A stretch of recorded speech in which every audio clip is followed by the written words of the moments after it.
Welcome to Group Charlie's Happiness Project presentation. To start, we have a fundamental assumption, and that is the majority within a society will tend to control power and look out for their own self-interests. Now, even though there are some outliers, such as South Africa, over time, the majority will institutionalize their power, and because they are looking for their own self-interest, often not look out for the interests of minorities. Therefore, it's important for us as political scientists to look at how we can protect minorities throughout the world. Due to that, our proxy for justice is going to be the Discrimination and Violence Against Minorities Index. Our hypothesis is going to be that if a country is corrupt and ethnically diverse, it will tend to oppress minorities. Religious diversity, however, does not play a significant role in whether or not minorities will be oppressed. We created 5 scatter plots to test our hypothesis. The first scatter plot is the Corruption Index scaled against the Discrimination and Violence Against Minorities Index. Now, as you can see by the R-squared measure, there's a fairly good correlation between corruption and discrimination and violence against minorities. The second scatter plot which we made was ethnic diversity plotted against discrimination and violence against minorities. Now, as you can see by the R-squared metric, while there is still a correlation between ethnic diversity and discrimination against minorities, it is almost 3 times less than the correlation between corruption and discrimination.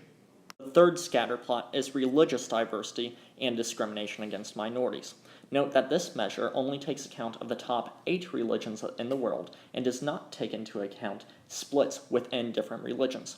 However, looking at the broad picture, there is a very low statistical correlation between religious diversity and discrimination against minorities, and therefore we believe that it is a poor indicator of whether minorities will be oppressed.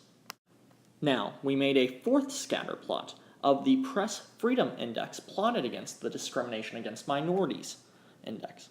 We did this because of Mr. Collier's theory that press freedom is the most integral part of corruption within a nation. By this R-squared metric, we see that it is fairly similar, almost identical, to the R-squared metric when you compare corruption and discrimination against minorities. Last scatter plot is the Corruption Index plotted against the Press Freedom Index. Now, as you can see, there's a pretty strong exponential correlation between corruption and the press freedom within a country. We believe this shows that if you have a corrupt society, it is probably not going to allow for minorities to air their grievances, and therefore they are more likely to continue to be oppressed. Turning to our maps now, this is the corruption map of the world. Now, as you can see on the left-hand side of the screen, the darker the blue, the more corrupt that country is. And there are 5 shades of blue, each of them split into a different quintile. So the lightest blue are the least corrupt countries, and the darkest blue are the most corrupt countries.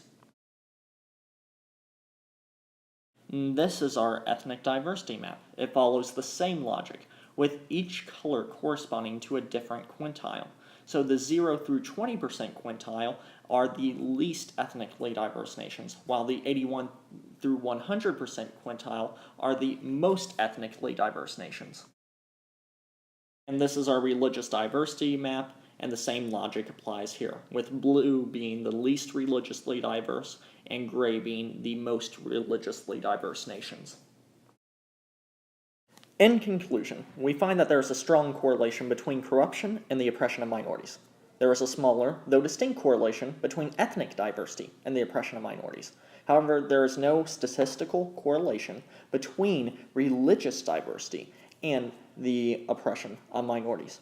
Furthermore, freedom of the press correlates rather strongly to the level of corruption within a country, meaning that if you are able to make the press more free, you are more likely to make the country less corrupt, thereby helping minorities, which is what constitutes a just society in our view.